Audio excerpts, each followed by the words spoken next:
tem muito pecado dentro da igreja, pastor. Existe o pecado chamado heresia. Então tem pessoa que para o senhor ver que ele é um grande homem de Deus, ele já chega aqui no culto, Erevasseri Komanagai. Eita glória! Aí começa falando em mistério, e você fala, nossa, esse é um homem de Deus.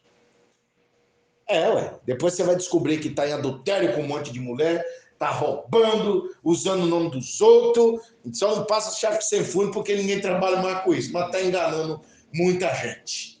Uma vez eu estava vindo da igreja de um pastor lá em Nova Asa da Penha, fui até servir lá, fui pregar na igreja, uns crentes falando em mistério, entrando pelo meio do ônibus e não pagando a passagem. Erevasseri de Komanagai, não é isso? Esse é o mistério do malandro ladrão. Então, nem o diabo tem nada a ver com isso, né, pastor? Então, eles entram pelo meio, falam em mistério, é fogo puro, irmão! Né? O ímpio pula a roleta, o crente entra pelo meio, né? Então, por aí você vê que ser religioso não quer dizer nada. Esse homem aqui é religioso, Ele, de repente, ia todo domingo na escola deles lá, com a escola pagã deles, e estava massacrando as pessoas e tomando o que é dos outros. Então, gente, está aqui um homem, filho de rei, está aqui um homem religioso, está aqui um homem guerreiro, todo dia guerreando, matando gente, tomando o que é dos outros, desmerecendo como é que eu vou dizer? Desmerecendo a fé dos outros, porque a gente não deve acreditar no que as pessoas pregam em tudo, né? Mas a gente não pode desmerecer a fé dos outros. Você abre aqui o capítulo 10 de Isaías, você vê que Deus, no versículo 5, chama o rei da Síria de vara da sua ira. Como é que Deus se refere a Satanás? Como inimigo do povo de Deus. Como ele se refere a Jesus? Meu filho amado em quem me comprazo. Como Jesus se refere a Saulo? Vaso escolhido. E como Deus se refere a ele? Vara da ira de Deus. Então, pastor, tem pessoas difíceis.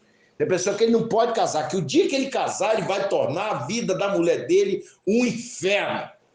Como tem mulher que o dia que ela casar, ela vai tornar a vida do marido dela um inferno. Ela vai virar uma investigadora. O marido deixou o celular ali, ela vai querer olhar as conversas e tudo. Tem pessoas, irmão, que sinceramente é um jagunço de saia, não é uma esposa. Não é verdade? É um jagunço de saia. Então, o que acontece? Então, olha só a filosofia desse homem. Deus diz assim, eu enviarei contra uma nação hipócrita, ou seja, passa uma ideia de que é justo e não é, e contra um povo que me enfureceu, isso é Jeová falando, darei ordem para que lhe roube a presa, que lhe tome o despojo e o ponha para ser pisado aos pés como lama das ruas. Olha a sentença de Deus sobre esse povo. Ainda que ele não acredite, que ele não vai acreditar. Né? Se você vê as novelas da Record, se você já viu lá o povo lá no Egito, o faraó dizia, eu vou acreditar num Deus de pastores. É igual muita gente vê a nossa igreja pequena. Eu vou acreditar num povo daquela igreja? Se você pegar a vida dos crentes do passado, mas eles eram presidiários, e boa parte deles não tinha nem onde morar. Entendeu? A igreja primitiva, às vezes, um irmão ajudava o outro. Era assim que não tinha falta de nada. O senhor casou? Sim, irmão, mas não tem onde viver. Então, olha só, eu tenho uma casa aqui no meu terreno, você fica aqui e trabalha para mim. Entendeu? Era assim que as pessoas viviam num tempo da igreja. Então, Senaqueribe não era assim. Ele era uma pessoa seguinte, olha, eu vou fingir que eu não estou ouvindo. É como o mundo de hoje. Eu não acredito no Deus dos crentes. Igual teve um camarada aí, um tal de Marilyn Manson, ele comia a Bíblia e usava as páginas da Bíblia para limpar por trás. E ele odiava a Bíblia. Eu vou provar que o Deus dos crentes não presta. E um dia ele, no show dele, caiu, se machucou, mas sofreu, gente. Foi parar no hospital e Deus está só pesando a mão. Nós temos que entender, gente, que o nosso Deus ele é misericórdia, mas ele também é justiça.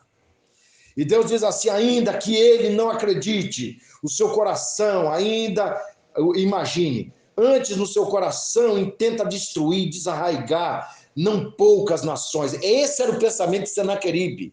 Vou governar o mundo, eu serei o dono do mundo. E você viu que muita gente tentou isso aí, né, gente? Vocês vão ver aí Alexandre o Grande, Ciro e tantos outros. Esse era o sonho desse homem também. E olha só, porque diz, é isso ele dizendo no coração dele: porventura, todos os meus príncipes não são eles reis? E não é Calné como Carquemes? E não é Amate como Arpade? E Samaria como Damasco? Como a minha mão alcançou os reinos dos ídolos, cujas imagens esculpidas eram melhores do que as de Jerusalém e de Samaria.